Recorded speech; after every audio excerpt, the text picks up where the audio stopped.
Hello everyone, I'm DonTheCrown, and today I want to talk about 33 Immortals. If you've ever wanted to play Hades with 32 other people at the same time, then this might be the game for you. This is a game that I've really enjoyed. It just came out here on March 18th in early access. I've played the betas before, and I noticed right off the bat that a lot of people are kind of struggling with the game simply because there's a lot of things that maybe aren't very well explained. And it's a little bit difficult to kind of figure out because I've never really played a game that's like this before. And so I want to do a video that's going to take you from a 33 Immortal noob to a 33 Immortal, where you're making it through every single run and you're just having a lot of fun and just progressing and just enjoying the game. And so what really is the goal once you get into the map? And it is pretty darn simple. You want to gather bones and keys so that you can go into torture chambers and open up both relic chests, get those relics, use them to power yourself up, and then so you can eventually clear all the torture chambers and then go fight and kill the boss. And that is kind of simple, but it's pretty much what you're looking to do. But that can be kind of hard to actually execute on. So let's just talk about it real quick. So I'm going to use some footage here from one of my runs here. Today, basically we did like 11 or 12 hours of stream. And very first thing I always do when I start off a run here, and we're playing with a few guys, is we're just trying to like move towards these question marks that you might see on the map. You can either see them on the edge of your screen or on the map here. And checking your map is really darn important. I like to always try to like go and see exactly like where I spawn and try to like plot out a little bit of a route in my mind, because what you're looking for are these like hidden chests, hidden urns and stuff, and trying to like maybe find the boss chest that's out in the world so that you can get a whole bunch of loot from this. And you want to do this like kind of efficiently. I notice a lot of people will end up like killing a lot of monsters that just kind of like there for XP, and this really drags them down and also potentially kills them. And it's something I try to avoid doing. I'm pretty much trying to run through the map as much as possible with my friends and try to pick up the loot and so that we can get into the different spots. Now, a tip for looking for these chests is all the places where you see a little archway is where a torture chamber is going to spawn, and there cannot be a chest like directly on top of one of these. And so we're just going to be kind of like going all over the place here, but you'll eventually kind of like learn the layout of the map. So right off the bat here, we're just run up here and we see a chest and there's a whole bunch of monsters. Now, a lot of times you just clear and kill the monsters. There'll be like ranged monsters in here. And this is a great example because this particular monster type right here, the like, I don't know, witch with a giant wood stake on her back, you want to kill this particular monster first. Out of all of the monsters on the first floor, this is my least favorite for one simple reason. They will drop these giant flame circles on the ground, which makes it really, really hard for you to have combat, potentially get in melee range, or to use your co-op skill. Co-op skills are basically skills that you power up over time, or whenever you're hitting enemies with a attack that other allies have currently hit, the meter will go up even quicker. This is kind of like a superpower skill where you can share it with other people. And so like if I press shift here, I can drop down this circle, one for me, one for somebody else. And some of these other skills here will drop down, like this will drop down 2 shields for other people, which is pretty nice. The bow will shoot arrows up, which, always we want to place this below enemies. So if I wanted to hit her, I would place it down here so that people could activate it. And then the staff of sloth will always shoot to the right. So I want to drop it like that, so that would hit her that way. Now, if you put it in a spot where, there's a wall or something in the way, it will block it and it won't work. And if somebody else is using their co-op power in the same spot, it will not be able to get placed. And so if one of these spots ends up getting covered in a like fire damage over time ground thing, you're not going to be able to activate it because all people need to be in and activating all of the spots. And so these witches become super duper annoying very, very quickly. And I highly recommend that you just wipe them out.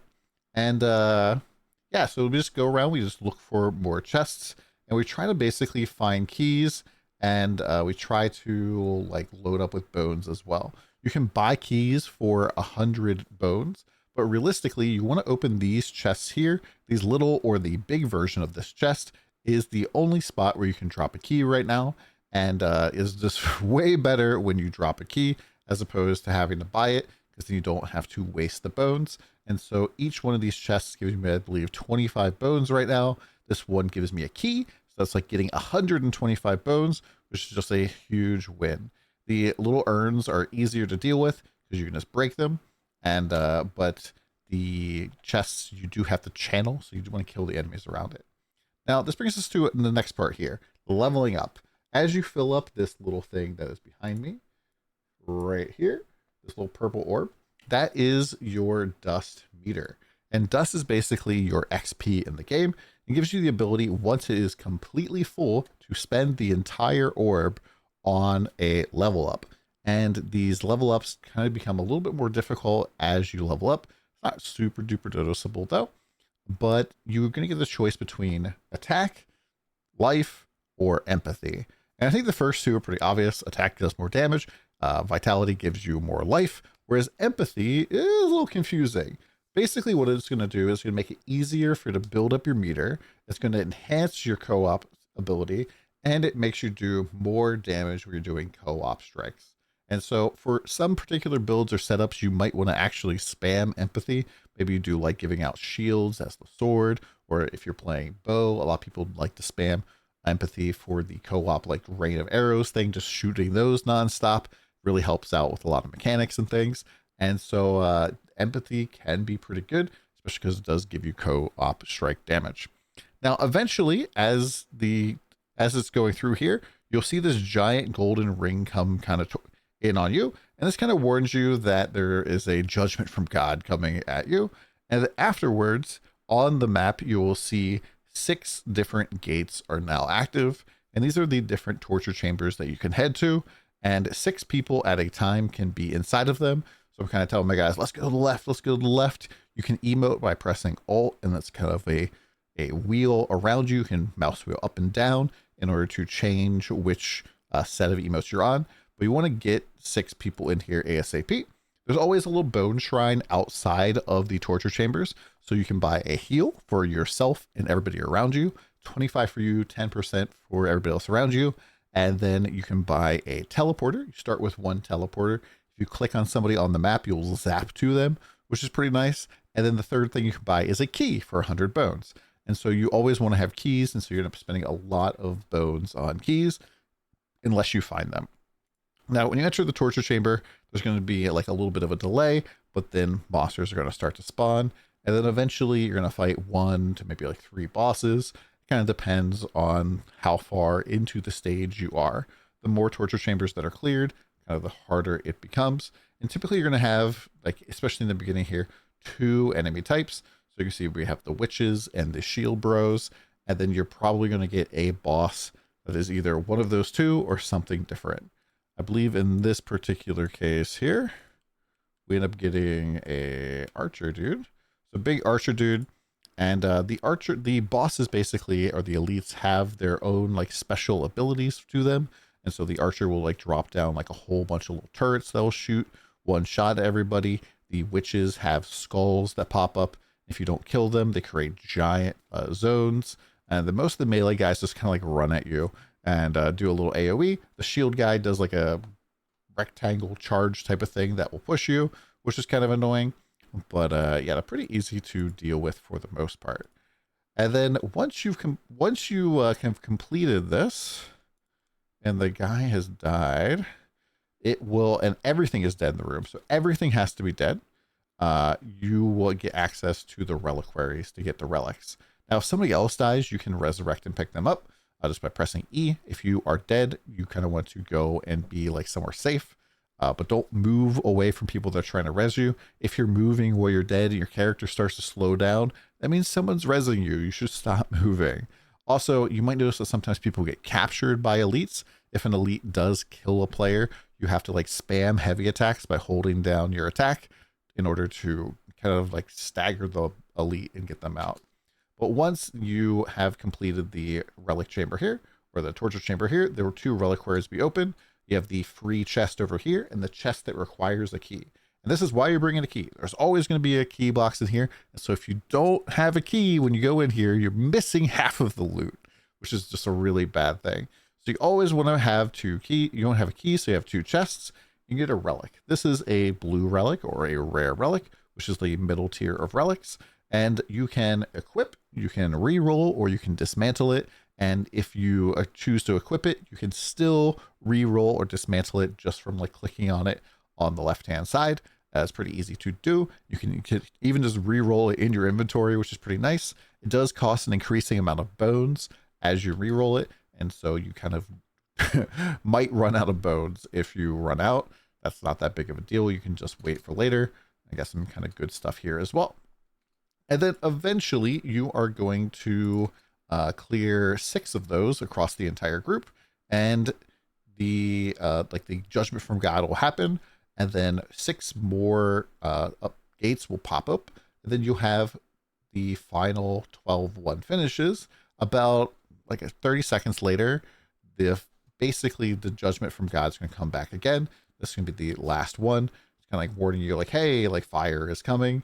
These basically have like little arrows on them that point the direction the fire is going to shoot. And then is going to be Ascension Battles. Ascension Battles always happen in the same 3 spots on the map.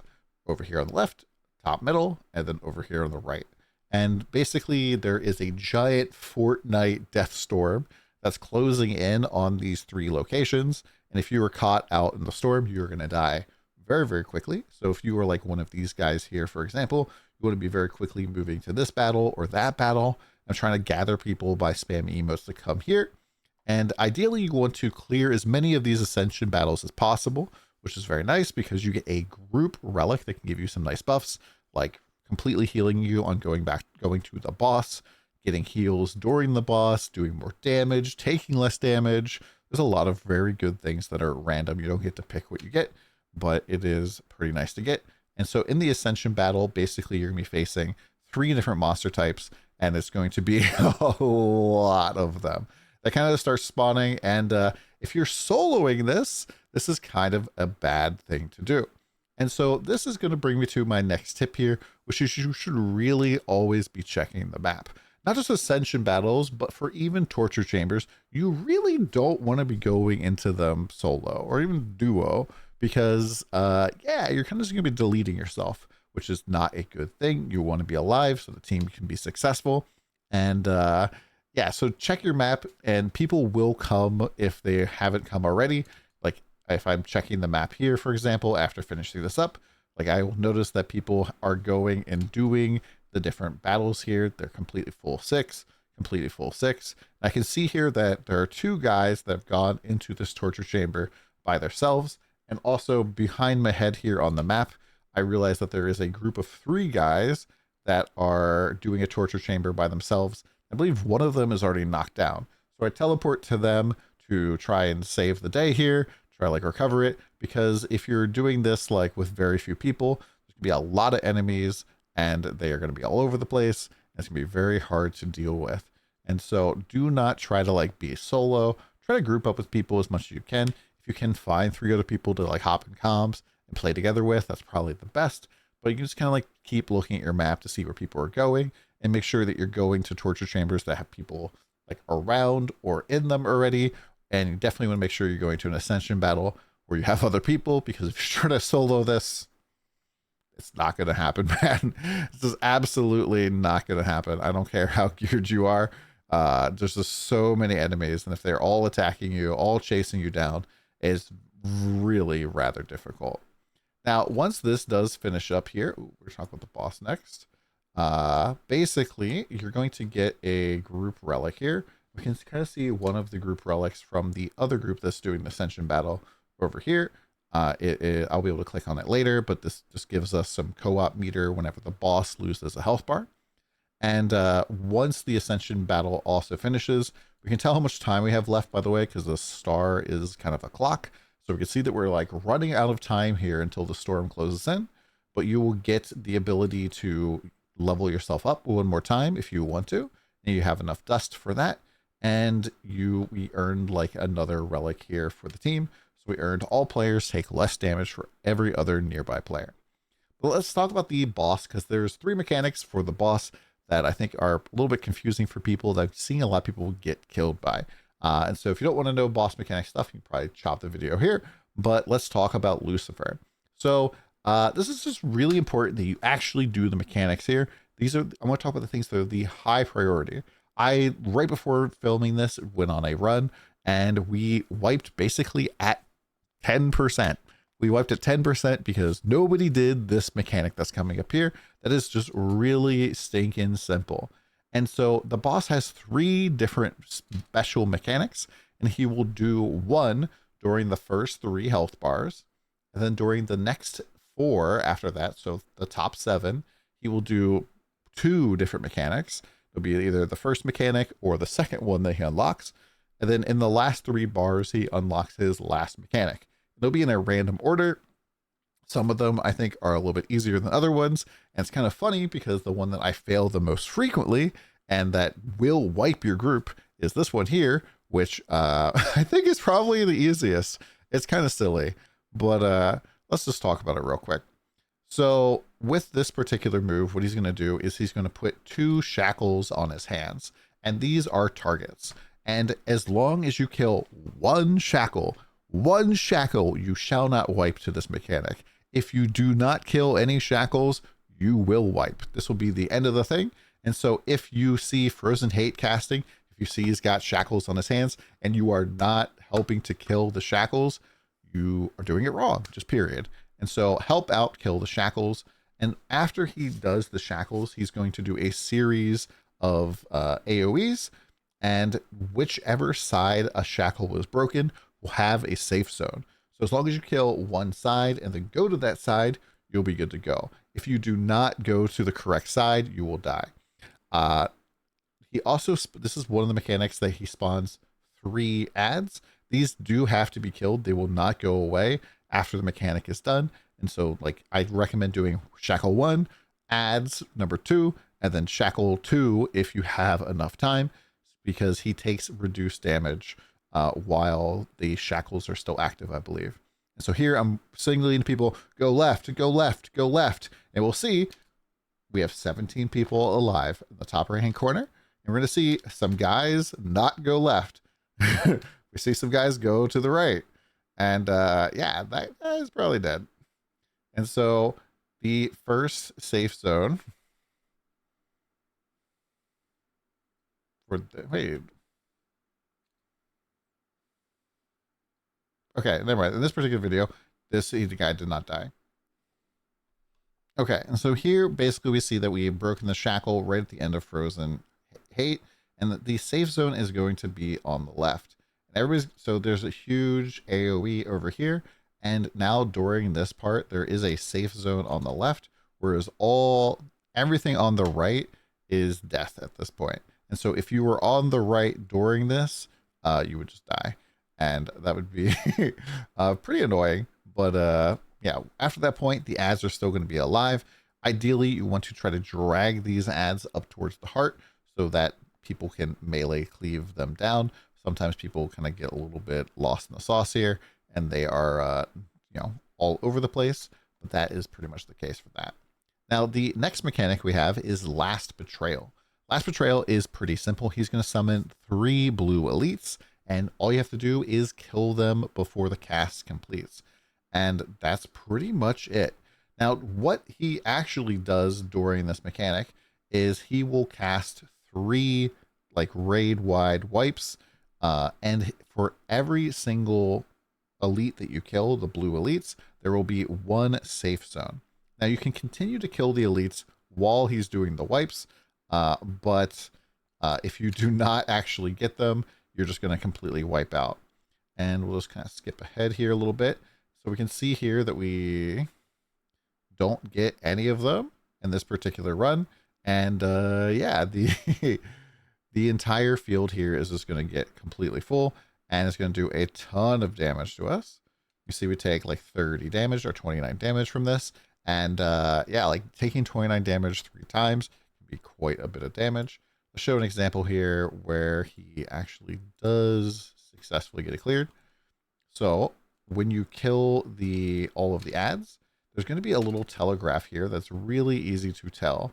So you can see here it's going through last betrayal, all of things are done. And once the bar gets to the end, 2 of his heads are going to glow, and the one that doesn't glow is where the safe spot goes. So we can see that the 2 left heads here are glowing, which means the safe spot is going to be on the right. So we're signaling to people, go right, and then we can just hop right back in, and then he's going to glow. The safe spot is on the left. And so we're just letting people know, hey, he's doing it. Go to the left. And then typically the last safe spot will be wherever it hasn't gone yet. So this one is in the middle, and that's where the last safe spot is. And so if you just kill all the ads, it's pretty simple. If you ignore the mechanic and just like pound on the boss, he's going to take less damage. Although I guess like if you could just tank all 3 hits, that would be fine. But yeah. Also, another thing to note is that if he loses 3 health bars, so he goes down to this health bar here, or he goes to his 3rd health bar during that particular mechanic, it will actually interrupt and unsummon the ads. And so if you are like at the very sliver of his health here, about to go to the 3rd bar, you should just keep hitting the boss, even though he has damage reduction, because he's just going to get stunned and it will basically interrupt him here from whatever mechanic he's doing. So we see here as we go into this mechanic, his last betrayal, and I'm just like continuing to hit, and he is going to get stunned out of his mechanic here. Any day now. So he gets stunned and all of the ads disappear. This mechanic is safe to do. With the 2 bracers, he will also stop doing the bracers mechanic. However, the 3 ads that come with it will stay. And then the final mechanic we'll talk about will also get interrupted. Now, Eternal Sorrow, he basically summons out these little icicles, and all of them have to die. And personally, this is my least favorite mechanic because it is a huge damage check. You need a lot of people nuking these really, really hard, and you kind of like want to try to co-strike with people so you can get more damage, get more crit, and it's just kind of a lot going on. And you'll see a lot of people trying to kill the elite ads during this time. You want to just completely ignore them if you can. You also, if you are playing the archer, you can drop your co-strike skill at the bottom of the line here, and it will hit a whole bunch of stuff. Just really soften it up, which is really great. If you're playing like any other thing, don't use your co-strike skill during this time, because this is a time where you really need to pump the damage as much as possible. And using like the shield is going to cause 3 people to kind of go and get the shield, sometimes even more. Like I got baited to go for that. And that's people that are not doing damage. And so when you fail this mechanic, what happens is there will be 3 rings, and each ring will kind of like fill in here with damage. And what I recommend doing is trying to dash out of the 3rd ring and into the center, because you're going to take a little bit less damage, because if you're going to like basically miss 1 tick of damage from the center while you do that. I still die from that because it was, quite a bit of damage, but it's a little bit better to do that. Now, if you successfully do clear all of them, there will be a safe spot in each one of those waves, and you can just go to them and dash through them. It can be a little bit difficult if it's the top one to the bottom one, so kind of keep an eye on that. Sometimes you have to double dash. It'd be pretty quick to not get hit. But that's pretty much the main mechanics. The rest of it is just the killing. If you see that there are ads up, pretty much kind of important to kill some of these. And if you have a big like red circle on you, like Fellow has here, you kind of like want to move it away from other people. However, if you have a big circle on you that says stack in big words, you kind of want to stack that up. But that's pretty much it for the boss breakdown. Last thing I do want to talk about real quick is relics. So relics are pretty important part of the game, and I kind of think that some of these maybe are a little bit stronger than others. And there's a mechanic that we're going to go over a little bit later. I mean, not later, but you can, once you level up high enough, you can spend the little star resource here to make it so you significantly increases your chances of getting this relic in the next run. And things for me personally that I think are very strong are anything that gives you damage or recovery. So Lover's Skull is really nice. It's 40% multiplicative. It's pretty big. And then things like Mummified Sacred Heart, though, is pretty scary because you get a lot of damage, but only when your health is very low. So that could be very scary unless you're stacking a lot of stamina or vitality, which could be potentially a cool build. Preserved Heretic Head was pretty cool on Dagger. It was doing like, I believe 100 damage hits, like 2 hits every time it procced. When I was hitting for like 400 with my left click, which is quite a bit of damage. And pretty much anything that is giving you damage is pretty nice. Now there are some that makes it so that certain attacks do less damage and then other ones do more. Light attacks versus heavy, for example, here. And I personally don't really like the ones that make your light attacks do less damage, because a lot of times you're going to want to use the light attacks, and some things are coded seemingly as light attacks, like the arrows getting pulled back to you, I think are light attacks as well. And so this just kind of reduces the damage. So I think that Blessed Chains is fine, whereas Ultras Jawbone, I'm not a fan. Now, some of these do apply debuffs, like Exposed, for example, or Marked, and there's not really any clear indication about what this does in the game. There's also Weaken in here as well, which is kind of like, I think makes them do less damage, but some of these are pretty nice to have, especially because the Tusk of Serenato gives you a lot of damage against enemies who are stunned, weak, exposed, or marked. And so if you can get one of these other ones here to pair with that, that is a big damage increase for you and anybody else on your team that has this. Lastly, the Lamp of Purifying Flames, I think, is just broken. Maybe it's just not broken, but it's very strong. This is one of the only ways to regenerate life in the game. Get 1% health every 5 seconds, which might not seem like a big deal, but when you kind of like learn the mechanics and you're not like taking a ton of damage, you can really recuperate quite a bit of health from this during a relatively long boss fight. One of the things I think is cool, there's also these relics here that convert half of your attack, for example, into vitality. It's not converting, it's like adding extra. So if you have 10 attack, you also get 5 vitality. And then if you have half of your vitality is counted as empathy, you'd also get 2 empathy. And so some of these have gotten me to like have like almost 40 stats across the board, which is pretty fun to do. It also allows you to, for example, invest very heavily into attack and still get vitality. Or if you're really trying to like go crazy, like you can invest into empathy, get attack, and just it's just a lot of fun. It's the random stuff you're going to get. A lot of the blue ones I think are pretty good. A lot of the white ones down here are, I think, not so great. I think that this one here that gives you crit is pretty amazing for pretty much everybody. Probably better for everybody else besides Dagger, because Dagger has an easier time stacking up crit. I think Cracked Rosary Breeze is pretty cracked because it helps you keep your Co-Strike stacks up. Worn Scapular gives you basically spamming dodges. You can potentially pair that up with the Eagle Talon, which gives you Blast, which is like a little bit of damage in an AoE, but kind of allows you to like clear while avoiding stuff. But some of these other ones are pretty cool, like increasing your co-op powers, increasing co-op power generation. It's just very, very powerful for some of these. As you can tell, I still have 3 more that I need to find, but I think that I'll probably do a whole tier list for this. But once again, I'd recommend like looking for ones that are giving you damage, particularly like things that are like giving you damage for like your light attack. I think that these are really strong. Damage to elites is really, really nice. Worn Scapular is nice, especially early on, because it's going to make your dash cooldown very, very short. And yeah, that's kind of just like what I like. I think Lamp of Purifying Flames is kind of the GOAT, especially if you are kind of learning still and still getting hit by a lot of stuff, or you're playing melee, which I feel like I get hit a lot more when I'm playing Dagger compared to bow. Anyways, it's been kind of a long video. I might do some more follow-ups for this. If you have any questions, please leave them in the comments down below and come by the stream. Later.